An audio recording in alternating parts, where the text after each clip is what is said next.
So I had a little bit of nostalgia the other day. I had this flute line looping in my head and I was trying to do my best to figure out what song it came from. It was driving me insane. So I did what any normal person still working remotely would do.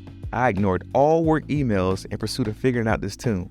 Over the course of about maybe 40 minutes or so, I reviewed the outro to the Boondocks. Nope. Grabbed a couple of selections from Bobby Humphries. Negative. Perhaps Roy Ayers. Nah.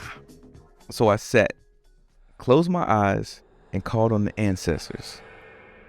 The flute loop played again.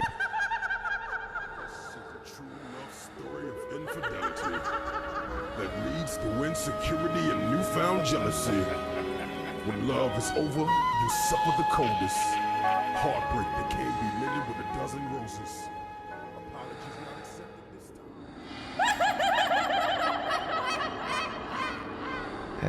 time. That supernatural voice? Information started to slowly funnel in. I was reminded that the rapper was from my home state. I quickly Googled supernatural rapper from North Carolina and was reintroduced to the battle rapper Supernatural from New York. This was dope because I remember back in the day downloading the classic battle between Juice and Super off LimeWire back in the early 2000s. Anyway, I'm not gonna lie, I was a bit confused at this point. Everything was pointing in the right direction, but no dice. But then it hit me.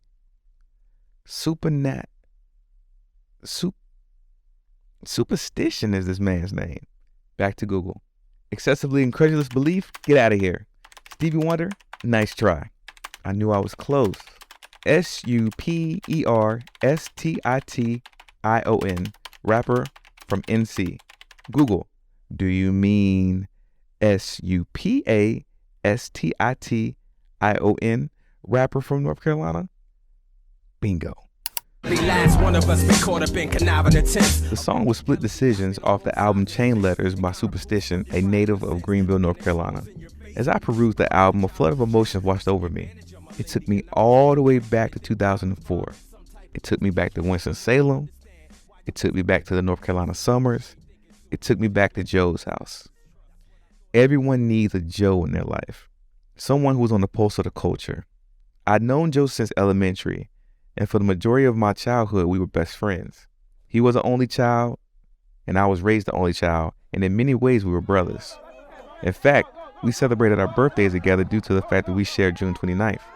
Even at a young age, Joe had a passion for music and had a vast collection of CDs, starting out with more mainstream artists like Master P, the Players Club soundtrack, and Puffy's No Way Out. But as we got older, names like Cannibal Ox, Nicolay, MF Doom, RJD2, and Fat John became staples. My parents only on rare occasions would give me music. Normally the process would go a little something like this. My mom would get her hair done at Sheer Illusions, a black-owned hair salon owned by this guy named Kurt. Kurt also owned a candy store next door, which also had a section for tapes and CDs. Street teams would stop by with demo tapes showcasing the next up-and-coming rapper or R&B singer. I was cool with Kurt, so he would always pass me a tape or two.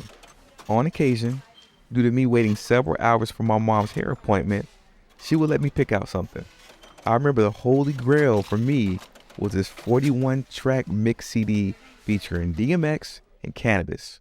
Rumor has it was them battling each other. If anyone has this album, please hit me up. Back to Joe. I remember Joe got the CD to my now favorite album of all time, AT-Aliens by Outkast.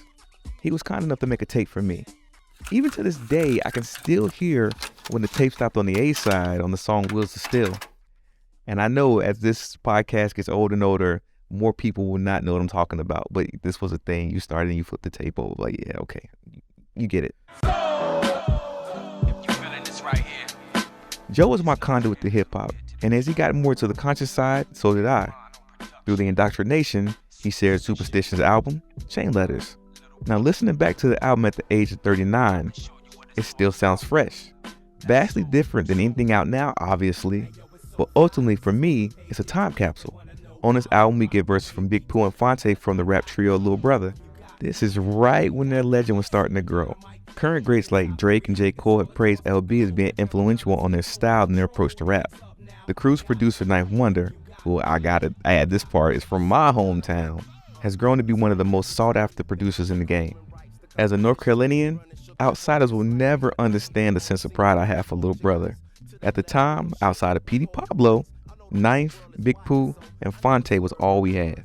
So to hear the sound expand was a major deal. But my bigger point is this. Superstition did something special with Chain Letters. Most of the hip-hop world has never heard of him or his albums, but for those who have, at least for me, it altered the way I look at time. Being a hip-hop head, I've come across numerous artists in my own life that will rival the lyrical ability of Nas or the mystique of Jay-Z, but were never able to get that push past the local circuit. This occurs in every town and every city. These are the true people that the culture of rap are built on. You might not get a Kendrick without his uncle showing him how to spit. So for all the superstitions, Joey Quotables, Baby Sharns, Ricky Ruckuses, Novay, Big Remos, Kata, Lee Stevens out there, thank you. Your work's not in vain. We're still listening.